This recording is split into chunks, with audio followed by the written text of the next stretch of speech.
Welcome everybody to a wonderful day here at the Owlet tournament. I am Untitled and joining me for color casting is the beautiful, the wonderful Nekkra. How are you doing tonight? I know you've been casting a lot of open division. I have been casting a lot of open division, but I'm so excited to be back to where everything started for me, and that's in Owlet. And I've been trying to cast with you for forever, so this is I super know. exciting to me as well. Yeah, I'm super excited for this.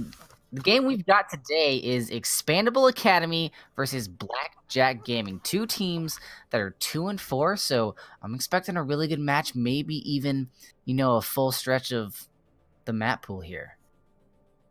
Yeah, I really hope we do see a map 5. I think that would be just an incredible turn of events. This should be a very even matchup between these two teams. You've got Blackjack Gaming, EXPandable Academy, both 2-4 right now in as we kind of enter into week 4 of stage 1. So a lot of potential here to see a lot of back and forth. Both of these teams want this so badly to increase their rank in the standings. Alrighty. And as we get into the action, we do want to take a little bit of a closer look at the rosters. Are there any characters? Are there any players that stand out that you're going to be keeping an eye out for during this matchup? Well, we can compare apples to apples here. So we can start off by comparing the tank line of Blackjack Gaming to EXPandable Academy. You've got Dope Waffles on the tank line as well as Spike Mecha, which will be battling it out against Danger Man and Shooty Burb. So that will be very exciting because I think that both of these tanks play very aggressively, and it will be up to the supports to be able to maintain that aggression and allow them to push forward like that. On the other side of things, all of those working pieces together really help out the DPS.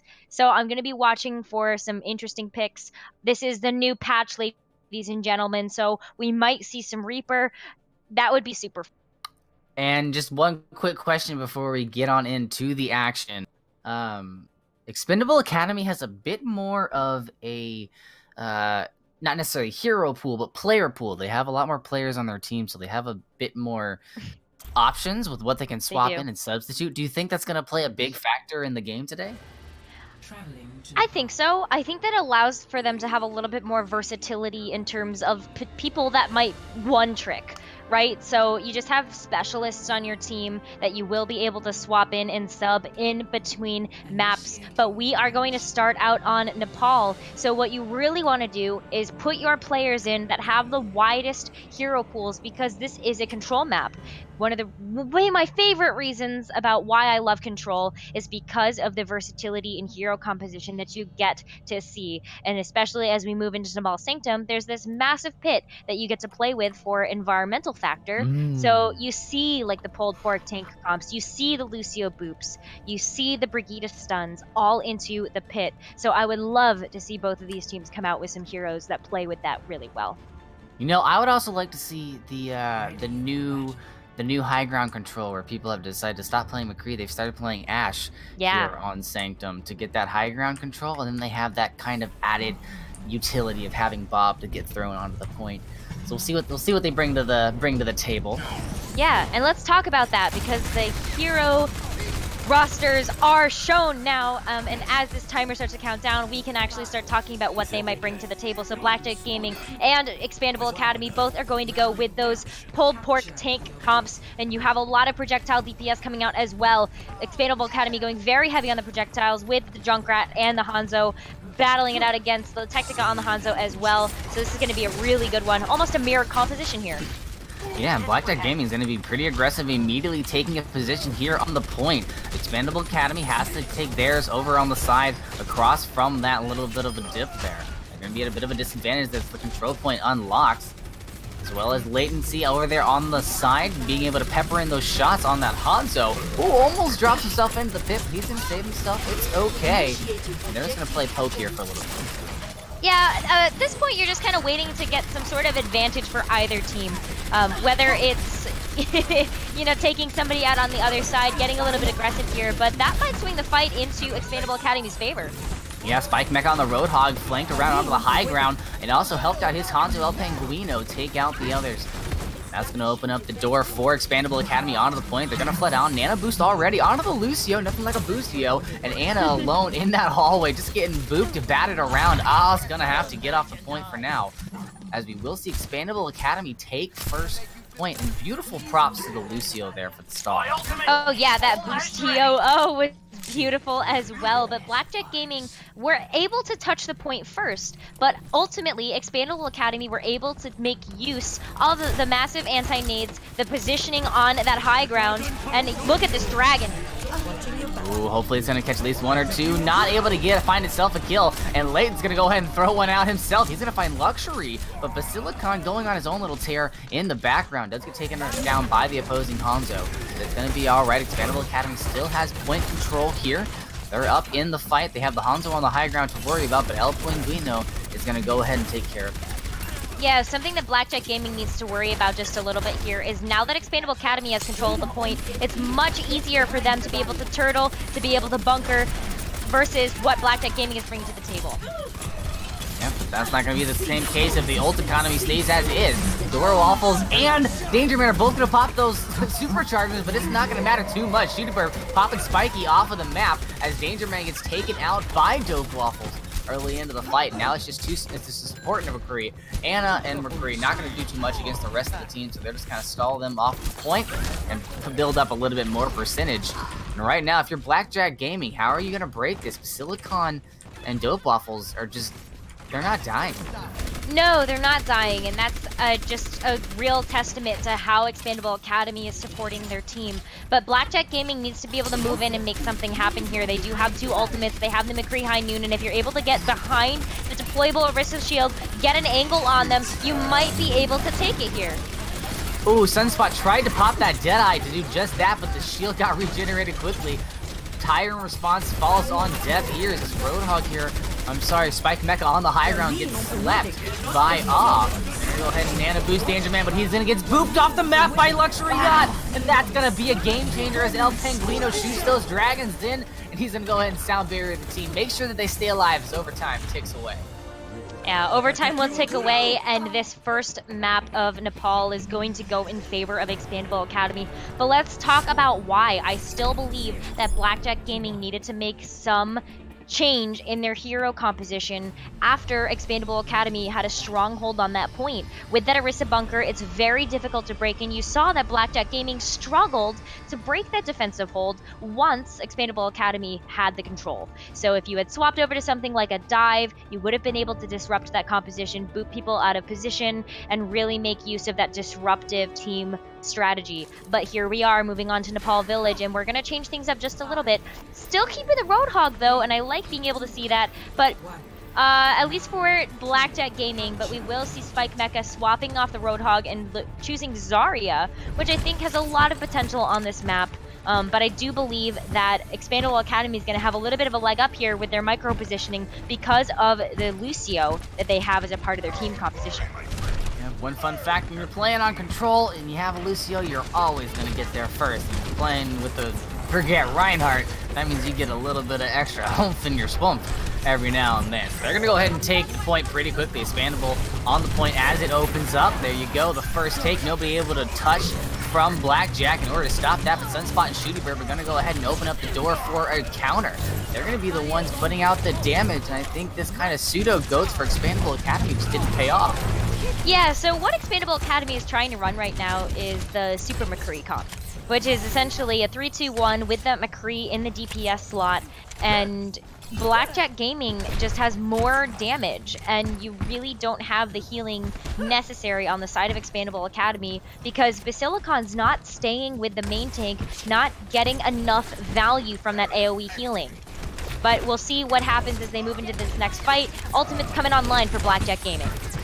Late on the high ground here, going to be able to pepper in shots on that soldier from behind, building up that ultimate. Grip has the Coalescence in pocket, waiting for the perfect time to use it as Sunspot puts the McCree online. There goes the Coalescence, making sure they can push back as Sequoia does take out Shooty Burb, and Expandable Academy goes about 2 bodies.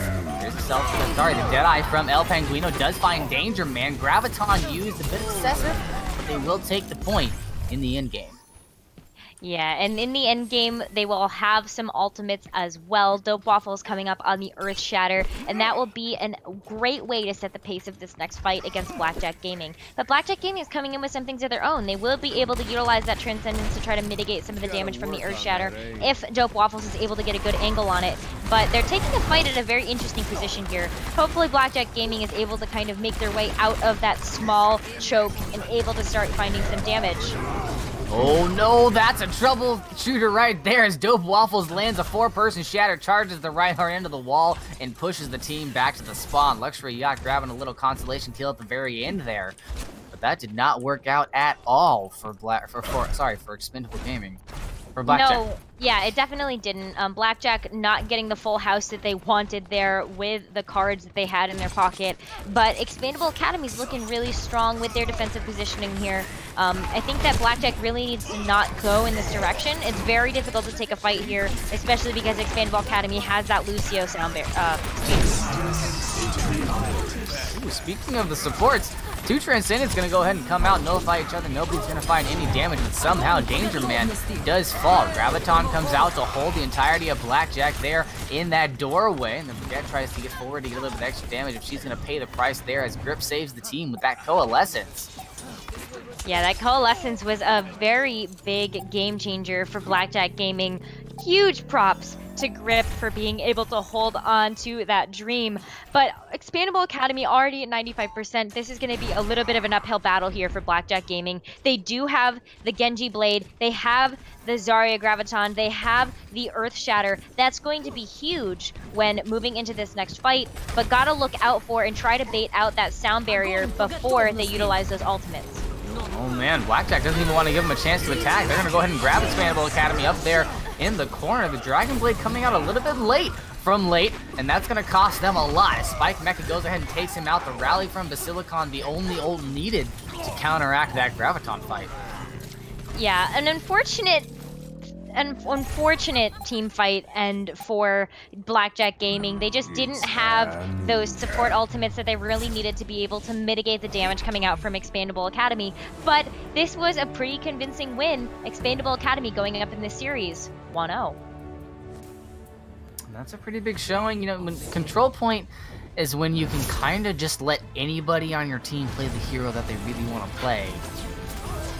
And make it into a composition. You know, you don't have to do all of these. This is dive. This is goes.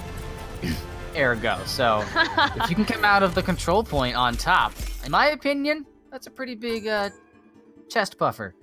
That's very true. But gotta give those props to Grip. I know we don't talk about those supports enough when it comes to Overwatch, and that Coalescence came in really clutch. So great job on your reflexes for being able to utilize that. But we are going into the next map of tonight, and that is going to be our... Can't remember, actually, because I am boosted. I'm boosted and I'm tired, and I also used the wrong... Oh no, we also lost one of our teams. We'll have to get them back in. Oof. Oh yeah, so that gives me time to look it up then. Well, when that team returns, we will be going into our escort map of tonight, which is Route 66. And we saw some really interesting play coming out from all sorts of teams in Open Division today for Route 66. Poor Danger Man accidentally misclicked. That's hilarious. Looks like None So Vile is going to be the lobby host now, so we'll figure it out. Hilarious. In the interim, though, I did want to highlight one big moment of Sanctum. We saw the Blackjack Gaming. They got on the point early on, and they held that position. But the only reason that they didn't get it, and I loved watching this, was Luxury Yacht on the Lucio. Was riding the wall above the point and dipping down just low enough to trigger the contest, so they never ended up getting any control percentage on that. I just wanted to highlight that because I thought it was a high IQ play, and I wanted to make sure that, you know, as a support, Luxury Yacht got his praise. We saw you riding that wall. Yeah, I mean, you got to give praise to your support players for sure. But I'm just excited to see some different compositions. A lot of the meta has been very stale for a while. You see a lot of 3-3, a lot of goats, dotes, whatever variation you really want to call it. But seeing new heroes come out, seeing the Roadhog. It's really fun. So, but so speaking of the new patch, speaking of finding or seeing more, variety within team compositions, what do you think, if anything, what surprises or what kind of fresh picks do you think we'll get here on Route 66? So a lot of teams in Open Division and in Contenders have been utilizing a strat called, well, it's called triple DPS and quadruple DPS. So I really hope you know what that means. But for those of you that are a little lost in the semantics, that would be a composition where you have 3 or 4 DPS heroes. And a lot of those end up being ones that can commit to long range damage. So you have Ashe, Widowmaker, Pharah, Hanzo. And those are 4 of the many DPS choices that you can possibly make for a composition like that. So we've seen a lot of that on Route 66. You also do still see a lot of 3-3 because even though there was that nerf to Brigitte where that rally armor only sticks around for 30 seconds before decaying, it isn't usually enough to mitigate the role that she plays in the AoE healing for team composition. As a support main myself on PC, I don't really mind Brigitte's prevalence, I should say. But as a caster, I do definitely begin to notice that when you can play large health pools into somebody who has that much healing. True. And not only that, but if you play, a lot of tanks around Brigitte, she heals more, so she builds her ult quicker, so she gets the rally very quickly. And before the nerfs, that rally, that thing could just, you could survive 2 team fights off of that thing. You really could. So unfortunately not going to be the case anymore. It's really used as an initiator for fights now because it's just extra sustain. It allows you to be aggressive. But I think we're going to be taking a little bit of a short break. We are having some technical difficulties with some of the players. The lobby host is NA. So we're just going to take a few moments and we will be right back to you with the rest of Blackjack Gaming versus ExPandable Academy.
Welcome back, everybody. Sorry for the delay. Had a little bit of a hot moment for our technical director, but it's going to be okay. We are going to go ahead and hop into a hot locale. We are coming straight on into Route 66. And Nekkra, we were talking about how we might see some interesting compositions. You think we're going to see a lot of those long-distance heroes? I would love to. I think that there's a lot of high ground to play with. There are a lot of angles that make Route 66 a really fun map. So it just depends on what the teams feel comfortable with running. I know a lot of teams in open division and contenders have been pulling out that triple DPS and quadruple DPS compositions, but this is Owlet. The rules don't apply here, and we see everything under the sun from any team that ends up playing here. You know, I wouldn't hate seeing a McCree Ashe. I mean, I feel like if there's any map that you're gonna play McCree Ashe, it's got to be Route 66. I mean, not only because the map's really good for those heroes, but also because this is their home. You know. Burn it all down. In my opinion, it is. This is where McCree stays on his vacations. Yes, with Ashe, maybe. Speaking of Ashe, we're going to be seeing an Ashe coming out from Blackjack Gaming. Ashe and Hanzo on the side of Blackjack Gaming. And look at where they are defending from. So on top of Big Earls, that is a very classic spot that we see a lot of teams take a defensive position with. And this allows for a really nice angles for both of those long-range DPS heroes. You can create a significant amount of crossfire, and EXPandable Academy is going to need to be able to utilize those Winston bubbles to be able to mitigate some of that damage here. Yeah, we'll see what they're able to do. That diner becomes a lethal dive location, so we'll see what's able to happen. Known as Soville in the back line on the Stormer, looking for the hack, doesn't find it, but does get the kill onto Off. Sunspot late, try to even the scales, and the kills keep coming in. Dope Waffles takes out Grip. They lose both supports for Blackjack Gaming, which is going to allow EXPandable Academy to get a decent amount of progression on this payload. Yeah, there is a lot of progress coming out on this payload, and that means that Blackjack Gaming is going to need to get back. Danger Man and Shooty Burb trying their best to get back with the rest of the team. I think they will have another chance to be able to contest this point, but Dope Waffles is coming up on that Primal Rage and might really be able to get some good crowd control in there. Massive dynamite though on the team. Ooh, not to mention the Silicon getting the first kill onto Sunspot. He does get the trade because of that TNT. You gotta watch out for that dynamite. Now it's up to Danger Man on the point with Shooty Burb to go ahead and seal things off. Nano Boost goes off onto Purple Dragon as Dope Waffles pops the Primal Rage back in the back line to push a couple of people out of the fight. Not going to do too much, however, has to return back to the payload, looking for the kill onto All, and the Lucio does find it. And now it's just Shooty Burb on the Zarya, keeping the contest alive as Sunspot comes back from respawn. Shooty Burb goes down. And that's going to be it for point one. It is, but that was a lot of time taken off the clock by Blackjack Gaming. And where all of the teammates went down, they will have the ability to come back and try to recontest once again. But watch out, Technique. There are a lot of members of EXPandable Academy coming for you. Ooh, that's not going to feel good. And that's going to be an issue. You lose a member. You lose two members, including the main tank. Now it's a 6v4. That's what you can call space. Whether it's outer space, inner space, or personal space, they've got it. Very true. And now there's a lot of space for this cart to move as well. So Blackjack Gaming needs to be able to pull together. They have 5 ultimates online. So they definitely have tools in their toolbox to be able to pull out here. And ooh, that pick onto Dope Waffles might be a really nice opening for them here. You know, respawns are in your favor once that payload crosses the bridge.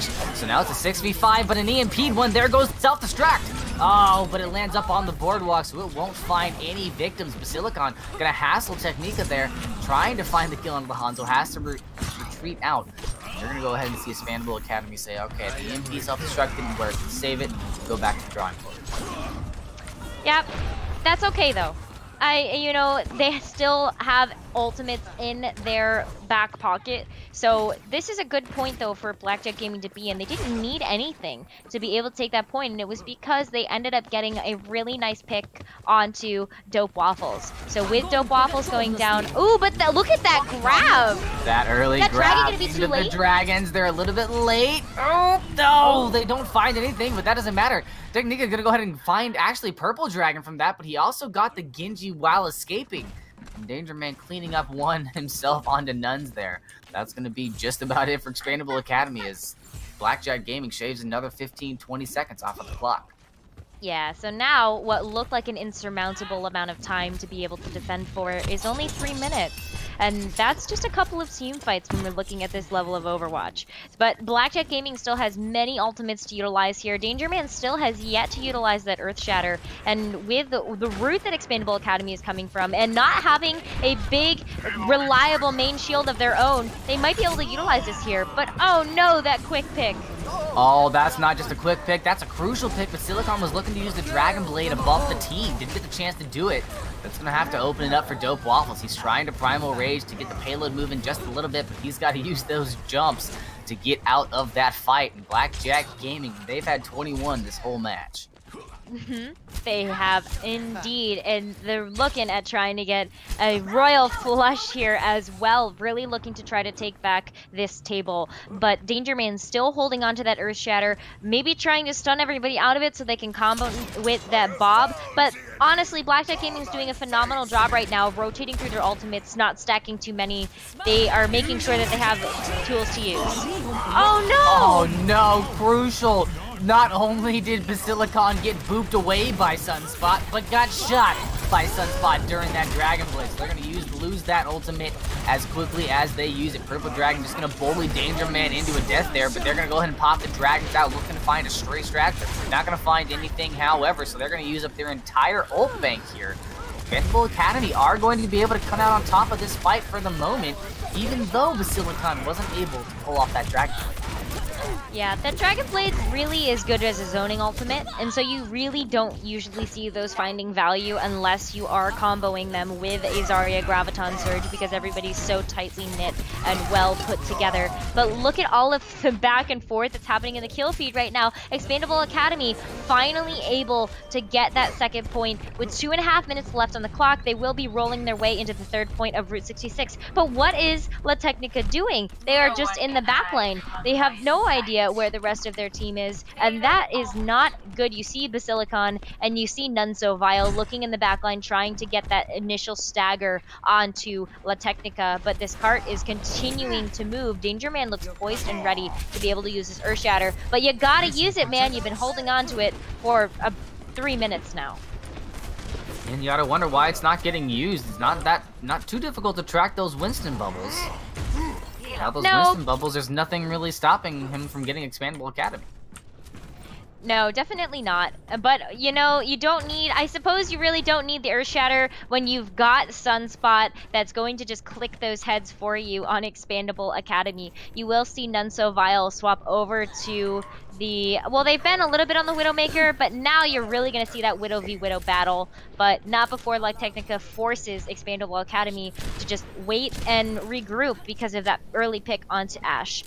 And I do believe that was actually La Technica finally coming back from being in the back line. I guess they thought that they'd gone or something, but went ahead and found themselves a kill. Uh-oh, he's been drawing a lot of attention over there on the back side of the point. Dope Waffles does take Technica out of the fight. They sleep the Winston, but don't look at the Diva. Reinhardt's there, Danger Man to save the day. Nobody gets killed. Primal Rage comes out from Dope Waffles as he gets hit by a big anti-nade coming out from off.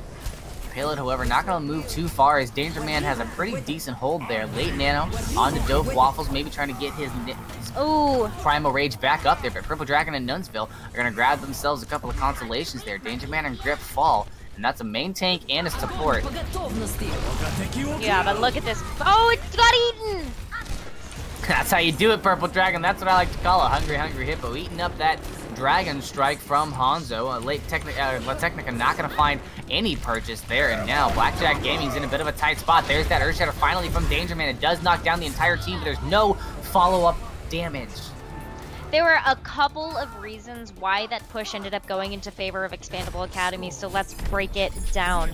There was the unfortunate anti-bio grenade onto Danger Man that put him really low, and a very late nano boost coming in from or formerly known as a superhero. So you really were down that one fight there, and without your main tank, there's less ability to kind of set the pace of the fight. But Expandable Academy also doing an incredible job, even after getting caught in that grab that would have spelled disaster had Purple Dragon not been so reflexive with the use of that defense matrix. And defense matrix is an ability that has changed now since the new patch. It now has a cooldown of 2 seconds instead of 1, and for a lot of diva players that might sound like an insignificant change of a second, but it really does change the timing of when you think and know you can mitigate damage. So that was a really great reflex on the side of Purple Dragon. Now the sides are going to be swapped. Expandable Academy going to be setting up their defensive pressure onto Big Earls, and Blackjack Gaming up to bat for the payload. I will not waste this opportunity. Yeah, it's a pretty big deal, man. That beating up that Graviton at the end there, beautiful. I mean, that extra second is how much time it takes for a Hanzo to jump and thrust himself into whatever line of fire he needs to be to get that dragon out. So, you know, if you're on cooldown, no dice, my friend. Yeah. But let's see what happens over here. Nunsovile doing some initial scouting for the Expandable Academy, looking at the spawn. Blackjack Gaming coming out of the gates. Nunsovile actually going to go ahead and show themselves, not before translocating away. I like the setup here coming out from Expandable. I like the long range damage with the Pharah. There isn't a whole lot on Blackjack Gaming to be able to deal with that. Just gotta stay out of the sights of that Pharah, or that Widowmaker. Yeah, as long as he stays out of the sights of Sunspot, he'll be okay up in the skies. But Nunsoville is gonna be a different story. Does find that Sombra lurking around in the backline, takes him out with a quick flurry of orbs there. Gonna give them a little bit of an upper hand in the next fight. Purple Dragon trying to get a little bit of a pebble fight over the high ground here. Dope Waffles falls to La Technica as La Technica opens up not only a window but a door 2.1 here, taking Basilicon out as well. Sunspot finding Purple Dragon outside of that Diva mech, and Blackjack Gaming finding some smooth sailing through point 1. Be right back.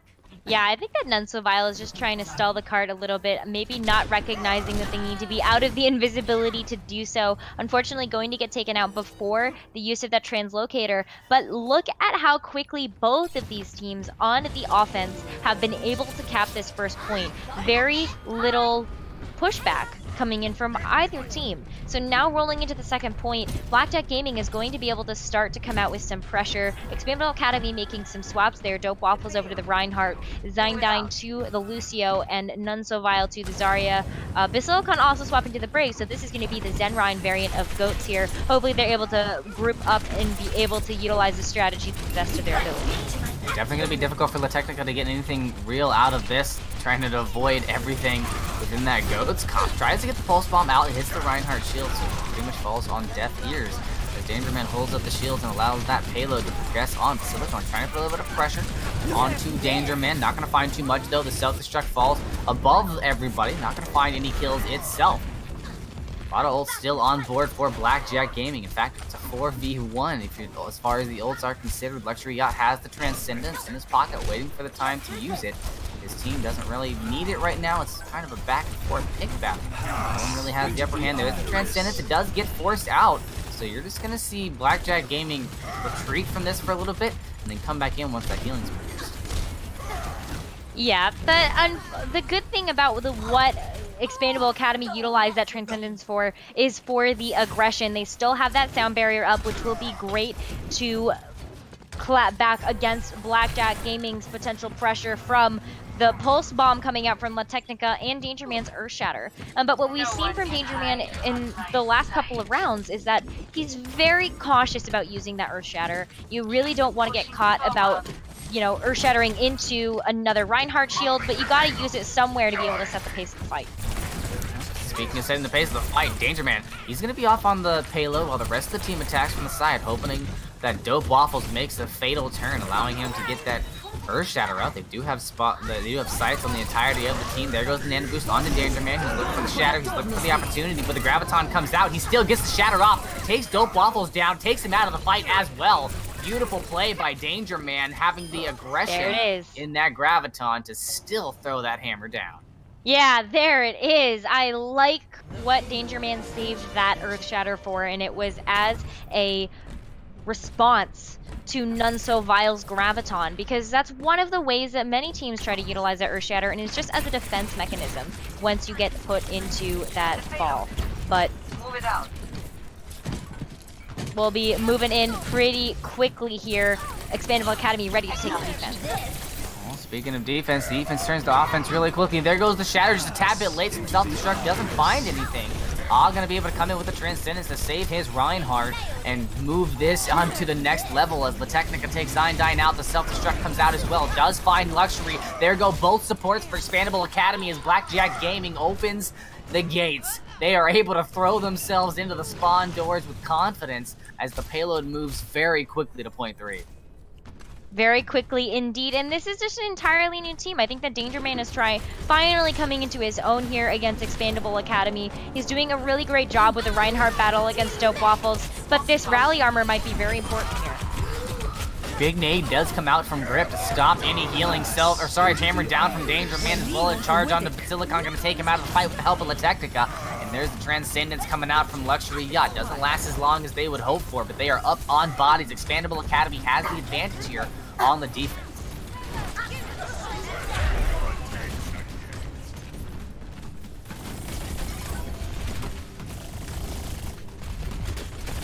Yeah, Expandable Academy is doing a nice job right now of taking back this defense. And now what Blackjack Gaming really needs to do is just take the opportunity to reset. I think Dangerman noticed that La Technica falling is going to be the signal to kind of try to get back there. But hey, you were able to get the D-Mech onto Purple Dragon. If you're able to group up as 6 and get in quickly, that is one less piece of the equation that you need to worry about, especially when you want to be able to utilize your Pulse Bomb coming up very, very soon.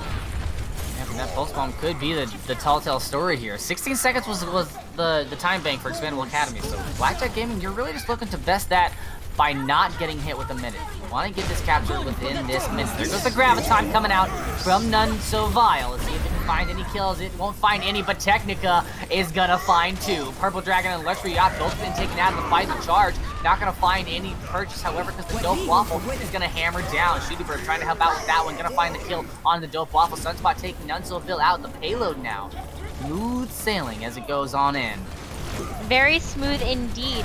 But even if they're able to cap this, both teams are going to have time left on the clock. Bob, though, just trying to seal out this fight, and a Diva Bomb on top of it might spell the end of this map for Blackjack Gaming. Oh, 1.1 meters it has to go. They just barely have to push it. They did it without getting underneath a minute. So does Expandable Academy get the full minute to push? Yes, they do. Both teams end up with a minute regardless, and the other team just gets topped off with whatever that time differential is. So Expandable Academy getting a minute left on the clock, Blackjack Gaming with 2 minutes and 14. What this means is that Blackjack Gaming is going to be defending first to try to, because you give the a little bit of what they call an advantage to the team that ends up having more time in their time bank. So Expandable Academy going to be up first to bat to try to move this payload forward on Route 66. Yeah, you do a little better, you get a little more. That's true. That's how it works here in Overwatch. I must say you're looking quite well. That's very true. Do a little bit better, get a little bit more. That's what you want out of Owlet too. That's but my let's motivation talk for every season. Just Yeah. a little bit better, get a little bit more. I can get out of gold. I can do that. Well, Blackjack Gaming now is going to be taking this same defensive position that they did initially on their first round of defense. So up on Big Earls, they're going to have that big Reinhardt shield as well as the long range damage coming out from Sunspot. And actually one of the reasons why I like Ashe on defense for something like this is because Bob, the ultimate of Ashe, counts as another body to be able to defend the point. So you can pop Bob out, hope Bob does something, and then, see where it goes from there. Yeah, he can be a huge utility, especially since he can stall out that payload. I mean, sometimes as a support play, when Bob gets thrown into my backline, I just run away. I don't know what else to do. None So Vile, however, does know what to do here, opening up the fight pretty early with the kill onto La Technica, punishing that Tracer for trying to get into the backline, so they'll be able to push in here 5v6 into the initial fight. They only have 30 seconds remaining, so they don't really have the option of taking a second fight. So that early kill onto the Technico is pretty crucial. Yes, absolutely. But this is going to be one of the... Ooh, yeah, La Technica is going to go down for that one, unfortunately. And even with those tracers. But look at Bob. Hopefully Bob does something. Oh, he's already out. He's already about, but he gets discorded pretty early on. Does get bubbled by Shooty Burb as the shatter comes out from Danger Man, and that's a fat shatter if I've ever seen one. He grabs almost the entire team with that. Purple Dragon on the D, but the only one left on the point, and it will be a short push for EXPandable Academy. It will be, but Blackjack Gaming still did a great job of defending the point. You know, even if EXPandable Academy ended up, pushing it that far, Blackjack Gaming still has 2 minutes left on the clock to be able to do that. That's at least 3 team fights, depending on how quickly they're able to move, between 2 to 3.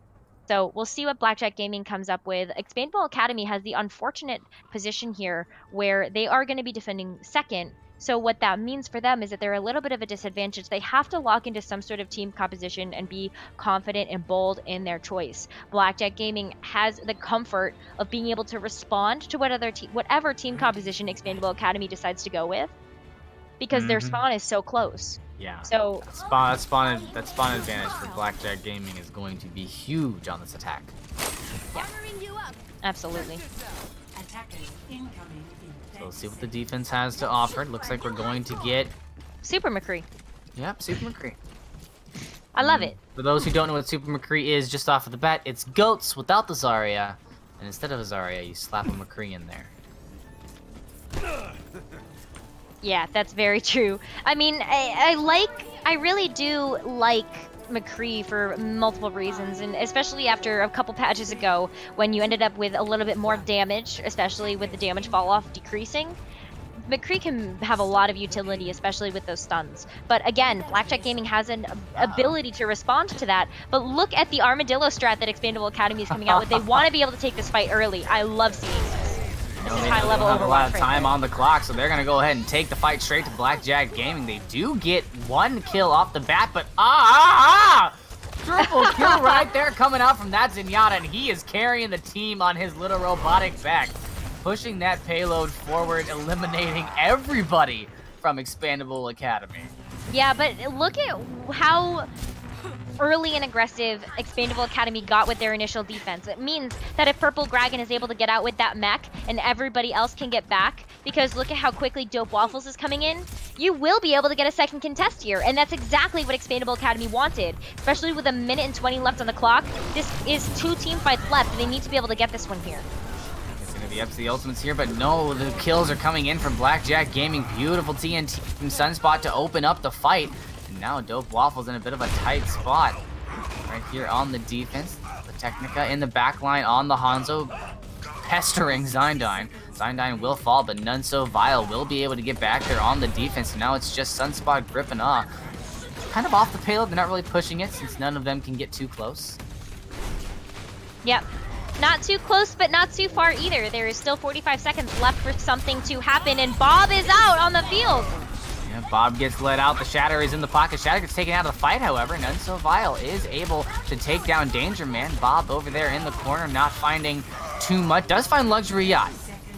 La Technica also with the Storm Arrow taking Dope Waffles out. You lose your main tank. You lose a lot of sustain there in the fight. The self-destruct thrown kind of off there. Does find Grip in a bit of a change of events. The Deadeye onto does change the fight into EXPandable Academy's favor, and now there is a bright shining light on the horizon for EXPandable Academy as they look to put this map behind them. Danger Man, the lone Reinhardt on the point, trying to survive, gets booped off. He's getting batted around by Dope Waffles' hammer. He stays alive with the help of Luxury Yacht on that Lucio, and Grip with the Transcendence keeping Blackjack Gaming in this fight as the hammer comes down from Dope Waffles. Danger Man looking to get him from behind. Does get the bubble from Shooty Burb as Shooty Burb pulls out the Graviton, finds nobody from EXPandable Academy in that ultimate, however, and the kill feed is in favor of Blackjack Gaming as Danger Man stays alive with this sustain, swinging that hammer from left to right, pushing this payload as far as he can. Yeah, and I think that's going to be a point cap and a map win for Blackjack Gaming. So this just means, though, that the series is tied up. This is an even matchup for both of these teams. We really might see a map 5, but that last push, unfortunately, Blackjack Gaming's respawns were coming out a lot faster, but Danger Man really stepping it up in this map. Danger Man, and not only Danger Man, but huge props to Grip and in that last fight for Blackjack Gaming for keeping Danger Man alive for so long on that payload. He was alone for a little while. I thought he was gonna die, and then in comes Grip on the Lucio, saving him. It was great. Yeah, it really was great. Oh man, I love Overwatch. I'm so glad that I get to have a day like this where it's just Overwatch casting all day. Whew. Feels good. So, now we've evened it up, and we've gotten to see a lot of variety. I personally am a huge fan of the fact that we're not seeing the 3-3 composition every map That's anymore. true. Yeah, but you know where we're going to see even more variety? Horizon. Horizon, one of the most hated 2CP maps in the entirety. You shot an arrow through my heart just by speaking its name. I know. I mean, that arrow's not going to go too far in space, I'll tell you. But the beautiful... Actually, I guess it never stops, does it? It never stops. Once you shoot it out, it will never stop. So the hate for Horizon is never going to stop either. Can't stop, won't stop. Basically. But Horizon is not only one of the most hated maps in Overwatch, it actually comes with a lot of diversity. So a lot of teams do run some very interesting compositions. Sometimes you're going to see a Widowmaker on defense. So you know, a lot of, well, that I mean, you might even see a Bastion or a Symmetra or a Torbjorn. A lot of especially these now that you can use picks. those stairs to get onto that back high ground on point B. Yeah. See a lot of Orisa Bastion strats there, a lot of it. Yeah, we definitely see a lot of those. So very exciting. I can't wait to see what they are going to be. I do believe we have a substitution as well. Brother Dig coming in on a support role for Luxury Yacht. Yeah, but so that's the beautiful thing about ExPandable Academy having such a large roster is they get to keep some people fresh. They get to, you know, rotate out players that might have and fit certain niche roles. And the beautiful thing about this being day 1 of week 4 is that not only is there a new map pool, but these are new strategies that teams have to work around every single week. So you got to keep it fresh and real. You don't want to give anything away. You don't want to get stale. That's true.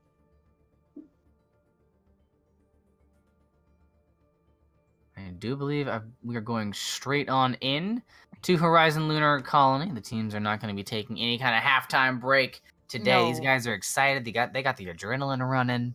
No, you don't want to stop the momentum that either of these teams have built up from these maps. ExPandable Academy with a blowout 2-0 victory on Nepal, and Blackjack Gaming coming back with a clutch map on Route 66 to be able to tie up the series. So this is anybody's game at this point. There's a lot of great moments for both of these teams, and there are a lot of mistakes that a lot of these teams need to become cognizant of and work around. But I think that for the most part, this is a fabulous learning experience, and I can't wait to see what either of these teams come out with for this next map.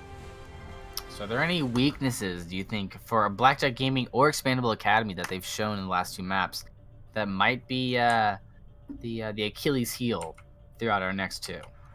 I think that, like, specifically with the Salt, you'd run into more of the issue that I was talking about a little bit more with the round 4 on Route 66, where it does come down to who is able to respond better to what the defense is coming out with, because the offense has the ability to go back to spawn.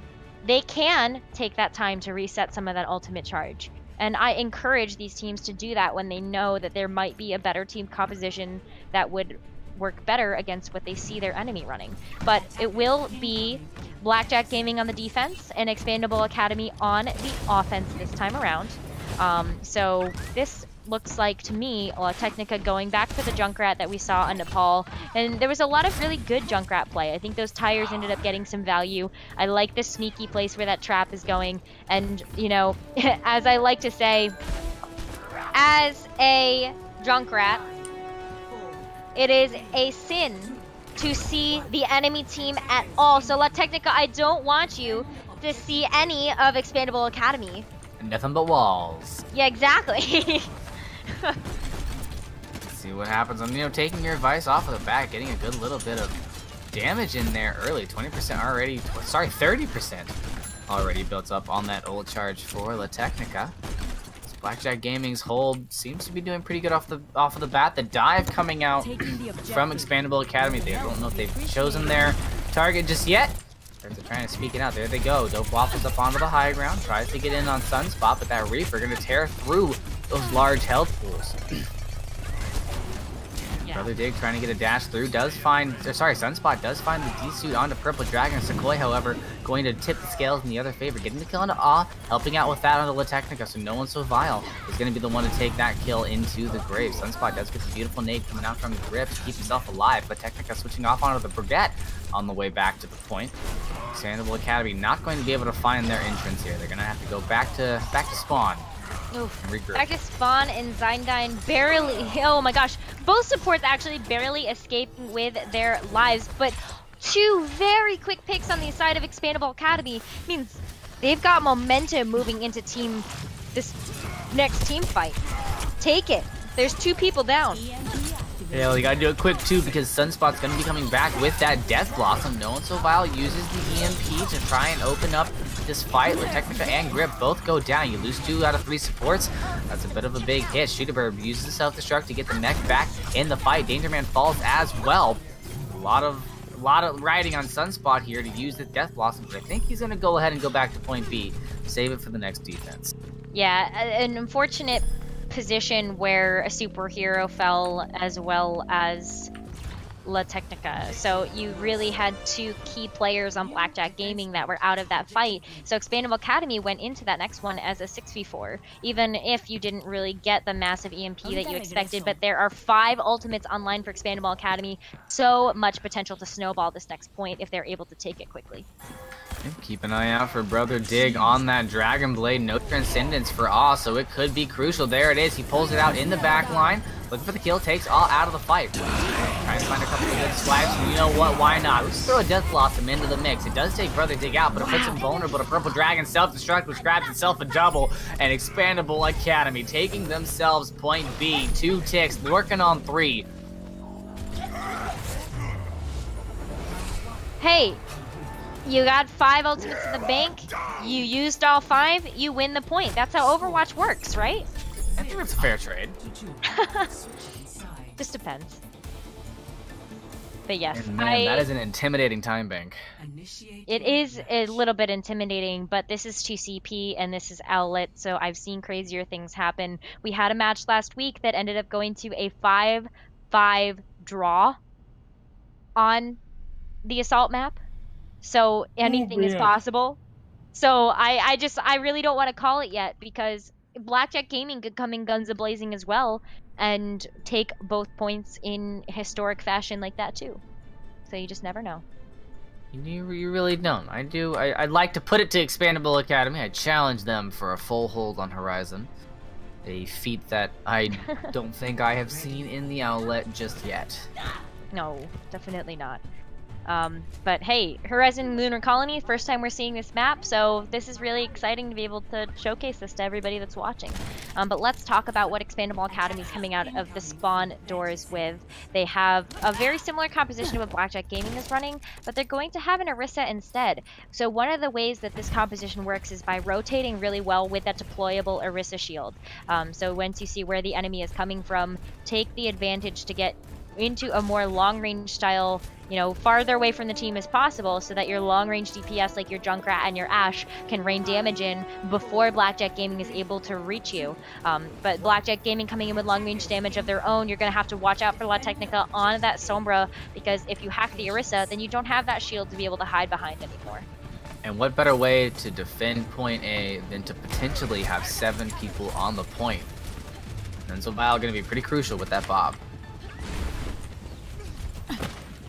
Yeah, very crucial as well, but we'll see whether or not that Bob ends up getting into the equation quite yet. Looks like a lot of ExPandable Academy is preoccupied with the Sombra.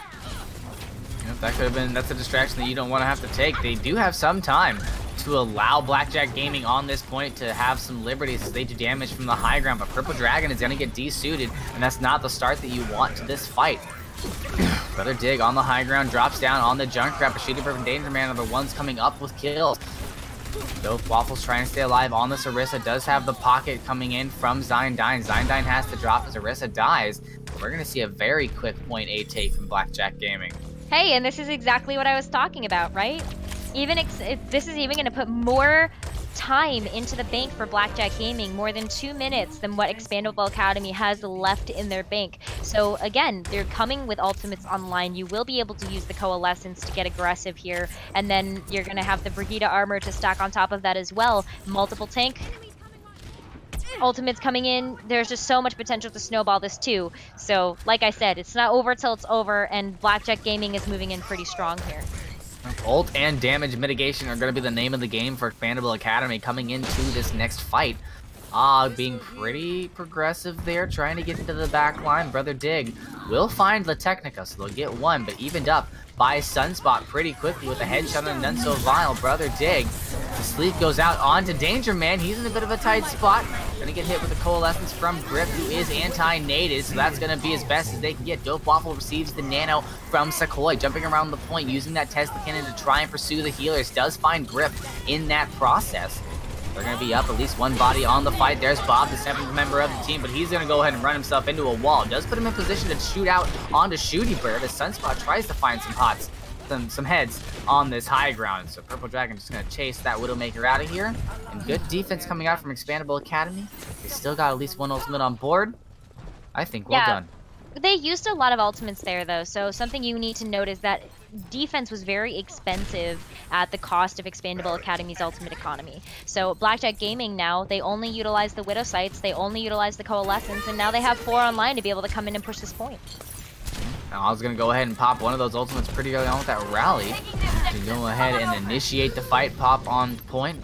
Purple Dragon trying to contest. Shooty Bird has the Graviton looking for the opportunity to use it. Doesn't really need to as Grip and Sunspot try to take a couple of bodies down. Dope Waffles returning the favor. Danger Man has the Shatter on the point, looking for the beautiful moment to use it. Sees the bubble. Not able to take that out, but will go ahead and charge that Diva, take her out of mech, and swing her off of the point. Winston with Primal Rage. Dope Waffles trying to delay this point as long as possible for ExPandable Academy. The bodies are so in favor of Blackjack Gaming. A respawn advantage might not be enough. Zyndine does find the headshot onto La Technica. Another nano boost onto Dope Waffles to build that Primal Rage up for the end of this fight. Self-destruct from Purple Dragon. Doesn't find any, but Dope Waffles does on a double melee onto Danger Man and that's going to be another good defense here for Blackjack Gaming. ExPandable Academy, they've been finding a lot of kills, but they haven't been able to solidify this yet. Respawns are coming through, though. Yeah, the respawns are coming through, which means that the defense is going to be able to stabilize here. None So Vile getting some key picks just to be able to ensure, hey, we got this point. We're in control. We know exactly what we're doing. But Blackjack Gaming is now going to need to come in. They have 5 ultimates. They can do a lot of work here. They just need to kind of be able to utilize them and get some value. But they were able to get 2 ticks off of that last push. They're not out of this fight yet. It does seem the tables have turned. See what they're able to do with it. Blackjack Gaming coming in strong, coming in hot. Danger Man, we've seen him be really, really conservative with these Earth Shatters, looking for the perfect moments to lay them upon the enemy team. Junkrat, Brother Day, gotta go ahead and throw that tire out. Look for a crucial pick. Does find 2! Danger Man and the Technical. That's 2 ultimates off of the board. Now, the ult economy doesn't really matter as much as it did, as the None So Vile does find as well. Blackjack Gaming, pretty much a some-loss match here. Grip does get an early or late kill, I should say, on the Dope Waffles. So as long as the respawns can come through and, well, the headshots or the body shots, those are going to be coming through from None So Vile. True. You know, that's just a stagger, though, onto Blackjack Gaming. So now you got to wait for your main support to come back. But you still have ultimates to be able to use here. Combo something. You have the Grav. You have the Pulse Bomb. You should be able to utilize these. Just make sure Purple Dragon isn't hungry for some more ults. See what they can do. None So Vile opening up beautifully with 2 headshots onto Blackjack Gaming. An immediate 4v6. They're still going to go ahead and take this fight. Danger Man has the Shatter still, but he is very, very low on health as Dope Waffle tracks him down. Graviton does get spent by Shooty Bird. We're not going to see any Pulse Bomb. La Technica still coming back from spawn. Nope, waiting up on the high ground. Was going to throw the Pulse Bomb in, but the Winston bubble from Dope Waffles stopping the Tracer from doing so. That's very true. But, you know, there's still 2 minutes left on the clock. Still have ultimates on board. Gotta use him though. Like I just feel like the unfortunate though thing for Blackjack Gaming is that None So Vile is getting key picks onto Blackjack Gaming before they're able to push in. So you really need to figure out a way to deal with the Widowmaker that's back there. I would even want to say, hey, maybe swap to a dive, try to deal with the Widowmaker and get her out of the fight because she's doing a lot of damage to your team. And trying to out-widow the Widow just is not working for Blackjack Gaming. They keep pushing this high ground, and there you go once again. None So Vile getting that opening kill onto Sunspots. They're gonna go ahead and throw the tire out, see what they can find, and Ooh! They can find a lot. Brother Dig gonna find himself a quick little double there on a Danger Man and Grip. Blackjack Gaming has had a really difficult time pushing into point B. This might be Expandable's chance to get up in the standings. And I don't know if we caught this, but La Technica utilized the Pulse Bomb and suicided on it. So now we're going to see the swap off to Shooty Burb on the Diva, La Technica on the Hanzo, and Grip switching over off the Moira to the Lucio. So now you get a little bit more speed going in here. Hopefully None So Vile isn't as much of an issue. See what is the issue? The self-destruct falling on deaf ears, but it's okay. Dope Waffle's gonna go ahead and take Danger Man out of the fight. And Danger Man, I do gotta ask, as we have this little intermittent break in the fight, he's on this Winston, or on this Reinhardt, but he doesn't have a lot of people behind him. No, that is true. So I feel like he probably wants to switch over to a Winston, but we haven't seen that come out yet. So it doesn't surprise me that he is going to stick to something that he's a little bit more comfortable with, but this is the last fight, and the only thing they have right now is the Earth Shatter. Hopefully get some value out of that Nano Boost, but they need to be coming in and fighting as 6. A little bit spread out coming into this final fight. Dangerman pushing on to point on that Reinhardt. Dope Waffles on the high ground, pressuring Nekkra Technica. Going to find no one so vile, so that threat finally taken out of the fight, but no sweat. Zion Dying gonna go ahead and use that Transcendence to keep Expandable Academy alive. Hammer down does happen from Danger Waffles, but the Danger Man, sorry, but he gets taken out by Dope Waffles. Dope Waffles also finding the Technica there at the end of the fight, and Expandable Academy will take Horizon Lunar Colony with a stellar 6-minute defense on point B. Yeah, that was a phenomenal game to watch. I think that Blackjack Gaming definitely had the ability and the assets to be able to take the point, but they just kept getting picked off by None So Vile at the very beginning, so they were always coming into that point as a 5v6, and rather than feeding the ultimate charge, they made the intelligent decision to just kind of back off, let Expandable Academy have that one team fight win, and then try to go back in again. So they always had ultimates on the board. And when they decided to finally use them, though, they just weren't paying off in the dividends that they needed to. But that's going to be 2-1 Expandable Academy up in this series now, and we will have a 4th map. Maybe a 5th one. Who knows? Blackjack Gaming was able to come back on the Escort map, and we're going to be going to another payload type map, which is going to be Blizzworld. So. Oh, I do love Blizzworld. As it's somebody fun. who used to play a lot of Pharah, I love Blizzworld. Still waiting for her to come hardcore back into the meta. I'm waiting on it. I want her back. Yeah, Pharah has seen a lot more play. I mean, I just watched Mangachu wreck some open division teams with a Pharah, but it is Mangachu, so you know there's not a whole lot that you can do about that. But it is a very good map for Pharah if you are able to play her correctly with the support from your team. But I have also seen a lot of teams going for more of a traditional approach, utilizing an Orisa, utilizing the Diva as the main tank line, and then kind of going for some more long-range DPS. On the first point of Blizzard World, there is a lot of open area that the attacking team needs to get through, so that's where you see a lot of those projectile and those long-range DPS kind of coming into play there, instead of kind of more of the in-your-face types like Reaper and Tracer and so Sombra and those kinds of heroes. So. But we'll see what happens. Don't want to talk too much about what we hope to see or what we expect to see, because that just gets everybody too excited and potentially disappointed. So you think we're going to see any Ashe here on Blizzard World? Ashe? Oh, yeah. Ashe, I mean, I like Bob at this level because of the fact that it counts as an extra body to be able to combat a cart or contest the point or just extra damage that kind of comes in. So it really is kind of one of those it's one of those heroes, it's one of those ultimates that I think really checks the other team's coordination. So in that category, I fit Bastion, Torbjorn, and of course Bob from Asher's ultimate. All right, well, it does look like both teams are ready and hyped as we go into potentially our final map, depending on if Blackjack Gaming can step it up a notch and take it over EXPandable Academy here. Yeah, we will be able to see this. And let's point out, though, both of these teams are very close together in the standings. So we will be able to see, this matchup means a little bit more to these two teams that are at this level. But they have the ability to be able to kind of come back. And like I said before, Blackjack Gaming was able to take the escort map. They might be able to take the hybrid one too. They just struggled a little bit on the 2CP part of it, the assault part. So we'll see how that kind of comes into play on this hybrid map of those two game modes. And to be fair, their issue was not point A, it was point B. That's true. So there's a lot of good things going in Blackjack Gaming's favor here. But let's wait and see what these two teams decide to come out of the gates with. So if you were to attend Blizzard World, what do you think would be your first attraction? Ready for battle. Oh, that's a tough question. Probably Snacks Ramus, because I love to eat. So it really wouldn't even be a ride. It would literally just be, I want to try all the tasty treats that Blizzard would probably come up with, because they're so creative. They'd come up with something like that, right? Yeah, I feel like they'd come up with some crazy stuff.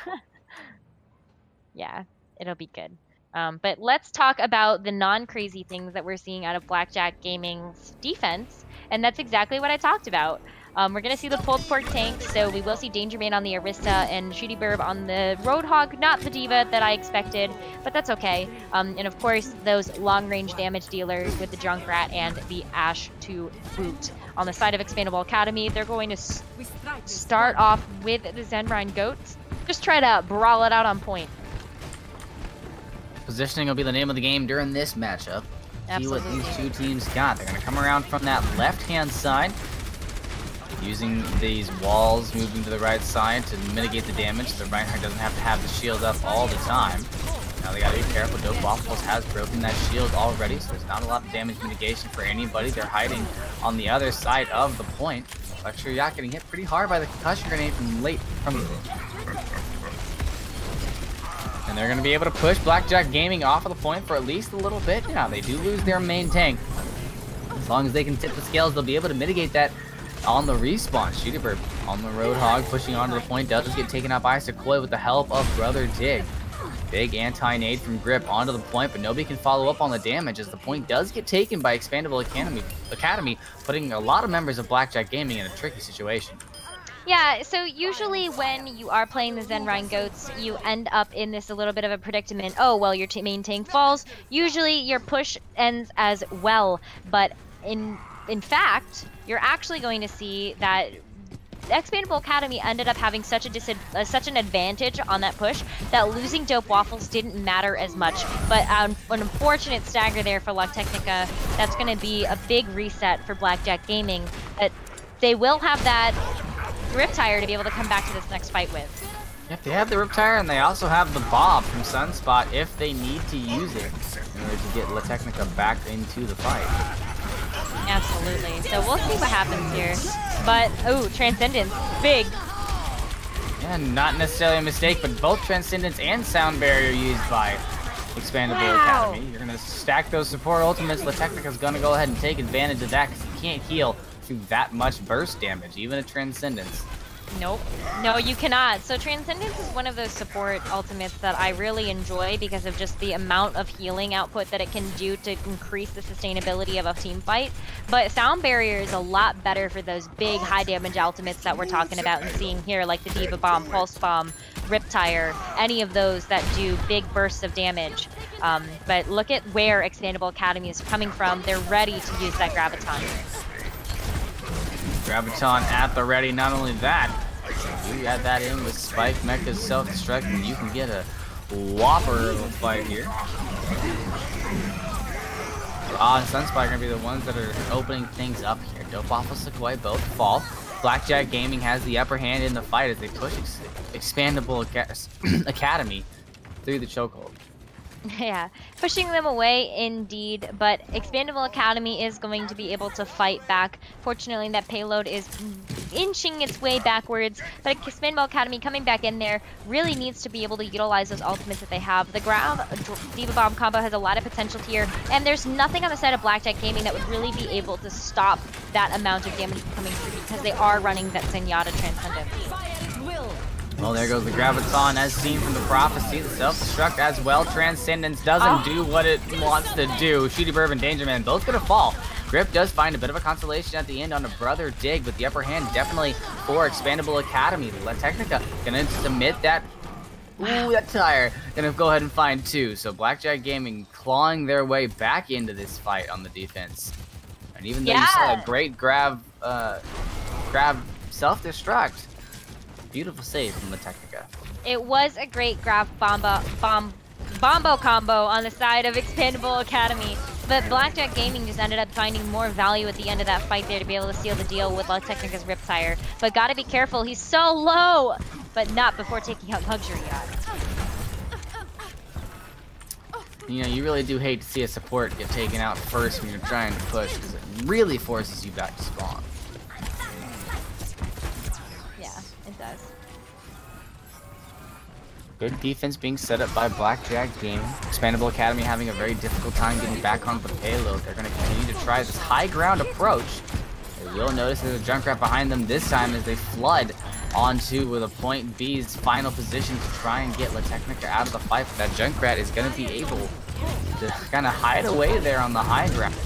They push themselves back to the point, noticing, hey guys, there is a place that we've got to be. The Technica, however, has a person he's got to kill. That Riptire will take El Penguino out of the fight. Shooty Bird following up pretty quickly. They do use the hammer down from Danger Man as he gets taken out, but he's not going to die in vain. Nano Boost onto that Roadhog, who goes ahead and pulls out the whole hog, taking Brother Dig out, the Baby Diva soon to follow. Wow, that was Blackjack. Yeah, whole hog for a big value there. Impressive Roadhog coming out from a Shooty Burb right there. But ExPandable Academy now is going to change things up just a little bit. Brother Dig switching over to the Genji, and Dope Waffle's now going to go for the Winston. So now they're going to be trying this dive composition there. Really not getting a lot done with that 3-3 comp. So they're just going to try to take that Junkrat out of the fight. But look at where La Technica's coming in from. Yep, they have to go onto that high ground once again. There's the Bob coming out from Sunspot. He gets taken out by Luxury Lot pretty early on into the fight. The Technica gonna find the equalizer there onto Sequoia as Danger Man puts the upper hand into Blackjack Gaming. And there you have it, Blackjack Gaming once again with this defense.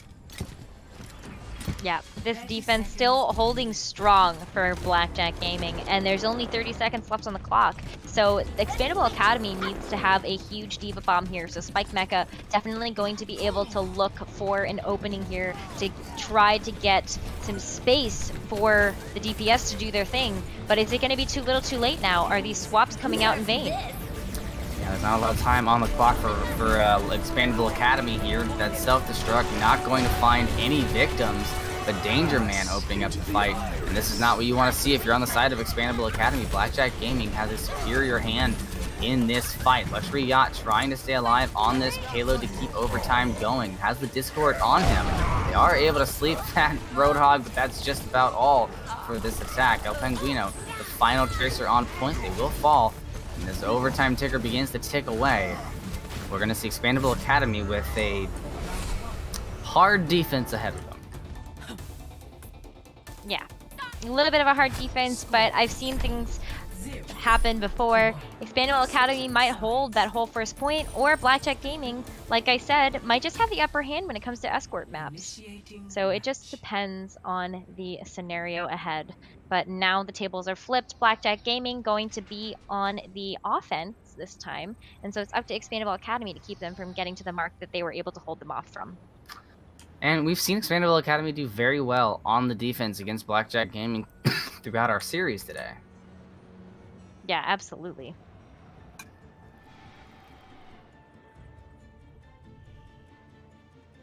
A lot riding on this attack for, on this defense for ExPandable Academy. They go ahead and secure this, and they don't have to go to a 5th map, and they take the day. Yeah, but we wanted to see a 5th map. We love seeing more Overwatch here. But, you know, there is more Overwatch to come, so even if this series does come to a close a little bit earlier, please stick around. We will have more Overwatch for you on this channel after this match, and if I'm looking at the admin scheduling thing correctly in the match announcements, it's going to be Blazing Pegasus versus Otter Oxide, a minors match for you all, with one of the coaches from ExPandable Academy coming in to cast. But enough about the upcoming match. Let's focus on the action that is right in front of us with this match. It does come down to this title. It could be the end of the series for ExPandable Academy if they're able to get the full hold here, or Blackjack Gaming could tie this series up. They're gonna have to fight for 4 minutes or another full map. We are about to get that goodie. They're gonna go ahead and take the underground approach here. They are playing the Hammond here, going super mobile with the May. Super mobile with the May. That May has a lot of potential here, but ooh, that's not what you want to do with that May wall. Nope, an early wall doesn't find the cutoff that it was looking for. Instead, stops the D.Va from getting in on their attack, but are able to bully ExPandable Academy off of the point. Early D-suit onto Shooty Burb is going to open things up for ExPandable Academy. Blackjack Gaming not finding the fight that they wanted. May still being useful, but Danger Man going to fall. The Zenyatta and healing just not going to be enough for Blackjack Gaming, and I think ExPandable is going to send them back to the drawing board. I would be surprised to see the same comp come out twice. Well, you would be surprised, but I would also not be surprised. And one of the reasons why is because you are starting to get close to those ultimates. La Technica, going back to the tried and true Junkrat, though, we've seen him put out so much work on the Junkrat that, hey, may as well try it on offense, right? Anything goes when it's Owlet. And I think that you could actually utilize those projectiles to disrupt if you are able to get those projectiles behind those Waffles shields. Oh, but that's not how you start out this team fight. Back off, Blackjack Gaming. Yeah, Del Penguin gonna find an early pick on the off, so Blackjack Gaming has to play this tentatively. Sunspot getting a little bit in a tricky situation, does get stunned by Brother Dig going in for that ground and pound on that Hammond. Transcendence will get popped out from in the middle, or sorry, from Sequoia in the middle of this fight, but the Deadeye is gonna be the thing to talk about as El Penguino grabs a quick double. They're gonna chase Blackjack Gaming back from point once again, and a 4-minute time bank is now cut in half as Blackjack Gaming once again gets sent back. Back to the drawing board, but not the end of the fight. Blackjack Gaming still has some ability here. They are starting to get ultimates online, and I know they're waiting for that Riptire to try to take a couple members of ExPandable Academy out of the fight. But I like that technique is kind of flanking. It's kind of fun watching these heroes kind of do what they want. Yeah. You don't want your team doing what they want, though, especially in situations like this. There goes Sunspot once again, trying to get the ground and pound, gets stunned as he makes the initiation. Gets pretty low on health, has the ability to get out. Shooty Burb does open things up, however, onto El Penguino as the Transcendence from opens the door for Shooty Burb to grab a double on that self-destruct. This is their opportunity. Blackjack Gaming might be able to take the point here and now. Luxury Lot trying to keep the stall alive, and El Penguino, the only one even close, but he's not going to be close enough. Not close, but this is what Blackjack Gaming needed. They needed an opening, and they needed to get some value out of those ultimates like the Diva Bomb or the Riptire, but now they're going to have the Riptire online, and there's not too much further for this cart to be able to grow. This cart finally getting out of the garage, though. ExPandable Academy coming back to try to fight this one out, and still sticking to that Super McCree comp. They are looking to be able to utilize that soon. Look out for that Riptire, though. Ooh. Yeah, we're technically gonna open up this fight. Yeah, not a bad trade, but not a bad start either for Blackjack Gaming. They do have a little bit of a respawn advantage. Sunspot gonna open things up as well. Luxury Yacht getting taken out. Dope Waffle's gonna dive the high ground onto El Penguino, and Grip's gonna help him out. Now it's a 6v3 on the point. We don't have much distance to move. Spike Mech gonna have to commit that Graviton, and there's not any follow-up damage or any members left to contest this payload. No, you're going to see some respawns coming back quickly, but that's going to be it. We were right. We are going to see a game 5, Blackjack Gaming tying this one up. I think it just comes down to the fact that Blackjack Gaming ends up getting an edge when it comes to payload maps. And one of the reasons why is because of the value that they get from these high damage ultimates. And Expandable Academy just didn't have enough in their back pocket to be able to deal with all of the damage coming out from both the bomb and the Riptire going back and forth that way. Not to mention the mobility from Blackjack Gaming. Just very difficult to deal with on the side of Expandable Academy. If that Zenyatta gets out of range of the Lucio, it becomes such a slow target for the Winston, the Hammond, or the D.Va. Yeah, that's very true as well. But this is going to be the 5th map, the final map, the one that decides it all. And that's super exciting. But to tell you exactly what that map is going to be, it will be Oasis. And when we were on a control map, it was Expandable Academy that ended up with the upper hand when they were fighting on Nepal. But Oasis has many different strategies. The same ones that you use on Nepal don't work the same way on Oasis. This is where you do see Pharah play. You do see Junkrat play. So, I'm excited. Get ready for some aerial battles, I think. I would really love to see some Pharahs, to be honest. If the teams are listening, queue up that blue and yellow. I am totally down for the Rocket Queen.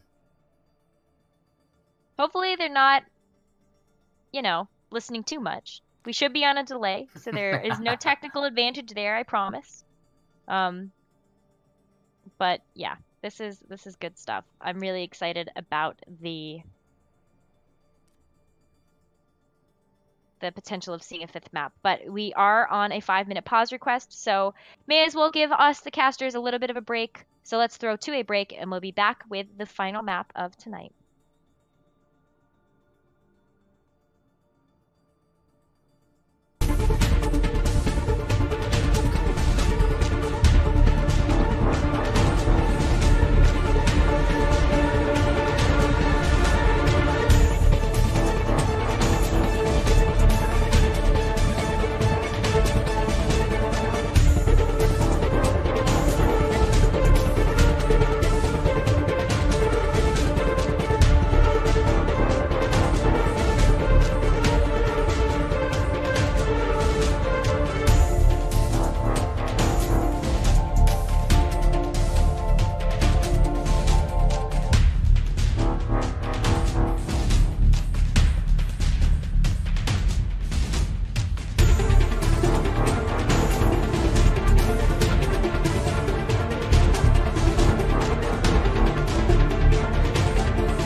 Alrighty, ladies and gentlemen, welcome back to what's gonna be our final map of Blackjack Gaming versus EXPandable Academy. It is a 2-2 series right now.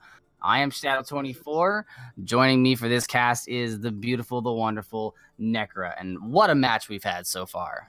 We have had an incredible match. Absolutely. It's just absolute back and forth for both of these teams, and that's what makes it exciting. Owlet match for sure, 100%. It comes down to this one. We will be moving to Oasis, our fifth and final map of the night, and if history is going to repeat itself, I might have to give this win to EXPandable Academy because they were able to take that win on Nepal earlier tonight. You know, part of me wants to agree with me, but the rest of me wants to root for the underdogs. So. Yeah, play that devil's advocate. We love that. I think that the lack of environmental possibility, I think that was a pretty big snowball for EXPandable Academy. I think Blackjack Gaming might have a bit of an advantage with with their compositions. Not on our first map, but if they get University, I think they'll be able to put it up to a 1-1. We'll see what they're able to do here. Yeah, I believe that they can bring it back for sure, because remember, even though EXPandable Academy won, Blackjack Gaming wasn't completely out of that fight, and there's a lot of high ground to be able to play with on this map of Oasis, and we've seen Blackjack Gaming be a very dominant force in that area, so can't count them out of this one. They definitely have what it takes to be able to come back from it, and you're going to see, ooh, we might see some Hammond play. It's a very interesting a quadruple tank composition coming out from Blackjack Gaming. That's either going to work really, really well. Anna and Brig. Okay, no, well, we got debated. It looks like we're going to see a McCree, but the quad tank sounded fun for a while. Could work out in their favor, maybe not, but I do like the dive, kind of like the triple tank dive coming out from Blackjack Gaming. And a lot of pressure on La Technica to help out with getting Brother Dig out of the sky there on that Farah. Absolutely, but Brother Dig gonna be doing a lot of damage into the enemy team. But look, even before Blackjack Game is able to cap, there's gonna be a lot of chaos happening on point. Yeah, they're gonna be able to drop from the high ground onto the point. Does get ticked over onto Blackjack Gaming side, so they will be able to build up some control percentage as Grip gets the kill onto Dope Waffles and D-suits Purple Dragon and takes the kill. Yeah, so even though they have that Farah in the sky, it's not gonna do too much, because the ground and pound brawl coming out from Blackjack was a little bit too much for the tanks of EXPandable Academy. Yeah, that's true. And so one of the ways that this triple dive tank the composition is supposed to work is that those three tanks work together to get into the enemy backline and disrupt it. But you could also just take out the Farah out of the equation too. That's another way to play this comp. Ooh, and a lot of really, really aggressive pressure from Sunspot. Takes Sequoia out as well, and Sunspot has been an MVP as far as the frags have gone throughout this matchup. Has definitely got a lot of frags, absolutely right. But look at the ults now starting to come online for Blackjack Gaming. They're going to have 5, potentially 6 ultimates the next time EXPandable Academy ends up engaging. Zindine, though, coming up on that Mercy Valkyrie will be very useful for starting to set the pace of this. Just kind of giving some extra sustain into this team fight, and also getting that extra damage online as well to be able to support everybody. Battle of Ultimates has begun. There you go. The Nano Booth out onto the Technic, pulls the Deadeye out, gets booped out of position, however, from Brother Dig. Doesn't find any purchase. Zonesville has the Winston bubble put around him as he takes the Deadeye as well. So both the threes not taking it easy today. Sunspot denies a lot of zoning there on the high ground with those mines. We do see that I believe Purple Dragon ate the majority of the Deadeye coming out from the Technica. The self-destruct as well being thrown into the mix. Takes Danger Man out and puts EXPandable Academy up on bodies on this point. Nelsonville is going to go ahead and up that count as well. Now it's just a lonely Hammond trying to roll around the point and keeping it contested. You will see it pull over at 99%, so not too much of a loss for Blackjack Gaming. Absolutely not. Blackjack Gaming wants to be in this position, especially because they have 3 ultimates online that will be able to get a lot of work done if placed properly. EXPandable Academy, on the other hand, is going to be fighting up a little bit of a wall right here. They do have Brother Dig's Farah Barrage. You can see that he's absolutely getting in position to utilize that. But other than that, they're just kind of waiting for those other ultimates to come online. And there goes Sunspot being very aggressive onto the high ground, does get booped. The Justice reigns from above and feels the pressure. The Technica, however, gonna sneak to the back line and grab it 2 quick kills. Pop the Deadeye, looking for a cheeky one here on this elevator. Not gonna find anything, however. Self-destruct from Nunsville gonna land on nothing because it got ticked over. And Blackjack is gonna win that point. Just too much of a staggered push coming in from ExPandable Academy. They had their attention split between the, there was Brother Dig that was trying to go in and get the Farah barrage onto Blackjack Gaming. And then there was the rest of Blackjack Gaming that was already kind of diving into the back line, taking out the Zenyatta out of the fight, taking out the tanks. And then what are you left with? You're left with a Farah then that after you take the Mercy out of the way doesn't have support. And it just kind of snowballs from there. But Blackjack Gaming looking really strong on this point. That's exactly why I said, like, hey, if you really wanted to get it to history, EXPA's probably going to take this one. But Blackjack Gaming absolutely has the tools to be able to take this. But we're going to see some more Farah play here on a map that doesn't usually see Farah. I support it. I say play Farah on every single map you can. Very true. If you're going to find anything early on, just try to get La Technica, but not able to secure any big early direct hits, trying to pickle around in that backline. Danger Man, however, does get the kill onto None So Vile. Brother Dig getting killed on the Technica and Sunspot taking Dig out of the fight. There goes that Farah, so you no longer have that aerial threat. Sunspot on this Hammond has been an absolute wrecking ball in this match. Wrecking ball having a ball of a time, am I right? Yeah. It's not a good joke unless you cringe a little bit, okay? But Blackjack Gaming is taking a very strong hold at this point right now and just picking apart the members of ExPandable Academy one by one. EXPA really needs going to be able to kind of step back, take a deep breath, and figure out a game plan moving in here. But I'll be honest, I don't think that the Farah is working out as well as they hope it will, especially because on the side of Blackjack Gaming, you've got La Technica that's able to contest that Farah in the skies. Yep, and he can get helped out by Sunspot on that Hammond. Oh, yeah. Hammond still a hit scan, still can, just like the Diva, pepper in damage and annoy that Farah. Trying to push him into a little bit of a sticky spot here. The direct rockets from Brother Dig are putting in a tight spot. Almost gets the Ana. There goes the dive from Dope Waffles to follow up on the damage. Beautiful play is there. Farah coming in from the back. None So Vile does use the pulse bomb to take Danger Man out of the fight, and according to the kill count, we should see ExPandable Academy take this point back. Yeah, that's what they needed to do. Like I said, take a deep breath, figure out a game plan, come back into it. Now they're able to bully Blackjack Gaming off of the point with only 60% charge on that point. But now ExPandable Academy too, they didn't use all of their ultimates. They utilized the Nano. I don't necessarily agree with the decision there. I think that Purple Dragon would have been okay if you had just continued to pump some healing into them because it was just a lone Zarya on point. But Blackjack Gaming does have some ults too. Purple Dragon, stay hungry, be a hungry diva, if you will, and hopefully get the massive bomb here. Ooh, the bomb doesn't land. Ooh! Does seem like Brother Dig does the barrage into the wall. They do! Purple Dragon is hungry! Doesn't get the Dragon Strike this time, but does get the Graviton. So they get nothing from their Dragon Strike as Blackjack floods onto this point, looking for something, but a big nade coming out from ExPandable Academy. Got a purple half the team, putting them in a tight spot. Danger Man will grab 2 kills from there. Valkyrie coming in Zyndine on the Mercy coming back in trying to help things out. But does get taken out by Shooty Burb, and with a nano boost in pocket, they'll take this point back pretty quick. Yeah, they will. And hey, now we're going to see some Reaper play. ExPandable Academy deciding that Reaper might be the way to go. They do have some large, beefy targets on the side of Blackjack Gaming because they are running that triple tank with the Hammond. So, maybe they'll be able to get something out of there. Junkrat works too. I guess, why not? Prove me wrong. Make me eat my words. It's okay. I do find that players love to do that to us casters. What they love more are nano boosts, and I was gonna go ahead and throw that one out.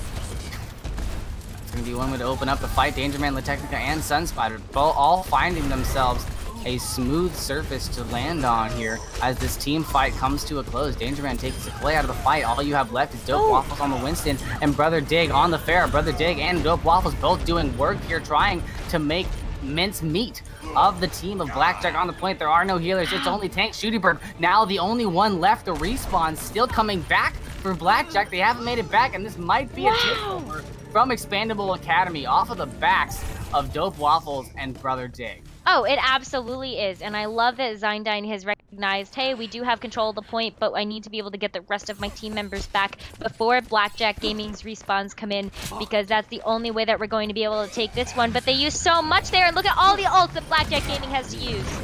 There goes one. Here comes two. The Dragons come off to cut off half of the point, as well as the rally from Grip to keep the team alive and fighting and loving it. Sunspot does find Dope Waffles, and the barrage from Brother Dig does get a crucial pick onto the supports of Blackjack Gaming, but the DPS is coming in too harsh. ExPandable Academy not able to heal through and sustain. There goes no one Vile there. No one left, I think is what you mean. But hey, before I say that, Dope Waffle's going to be able to take a quick dive onto the point there, just trying to stall in that overtime, ensure that timer is going to be able to stay alive to keep the dreams alive for this push. ExPandable Academy actually going to be able to make it back. Oh, that's a pretty big thing for them. They are going to be getting back with all character. Dangerman does find the kill onto Brother Dig. Purple Dragon does get stunned on the Hammond, and he gets taken out quickly. And now it's nothing but dealing with the dot in the I's and crossing the T's here. Mercy's trying to drop for a bit more contest. Beautiful effort from ExPandable Academy. Blackjack coming in with almost a reverse sweep. Almost. It was just a lot of back and forth, and congratulations to Blackjack. I'm sure that's going to be a big boost of confidence moving into the next matches of the week. But ExPandable Academy, you gotta keep your heads high. This was always going to be a very even match, a very tough one, and it just didn't go your way this time. Doesn't mean you aren't still a fantastic team with a great coach, and you definitely have a lot that you'll be able to take away from this matchup.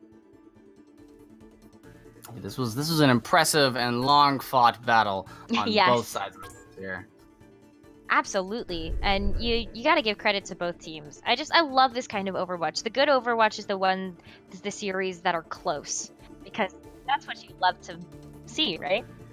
Yep, and I've got to ask you, speaking of what you love to see, what map these two teams played on tonight do you think was your favorite to watch? Oh, my favorite one to watch. I think the closest map of all of them was Blizzard World, so I would say that was probably my favorite to watch.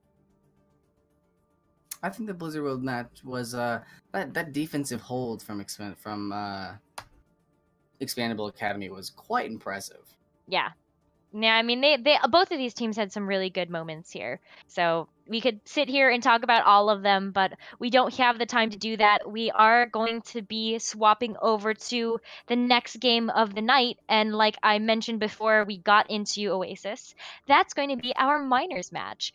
So we will be asking Footmob and Toots to take our place on the casting desk to be able to bring you the minors match between Blazing Pegasus and Otter Oxide. So that will be here, though. It will be at 10 o'clock in 10 minutes. So Make sure you guys stay tuned. Yeah, don't go anywhere, because we'll absolutely be right back. And on behalf of myself, Nekkra, SilentMarine, and all of the Owlet, thank you guys so much for tuning in to Blackjack Gaming versus ExPandable Academy.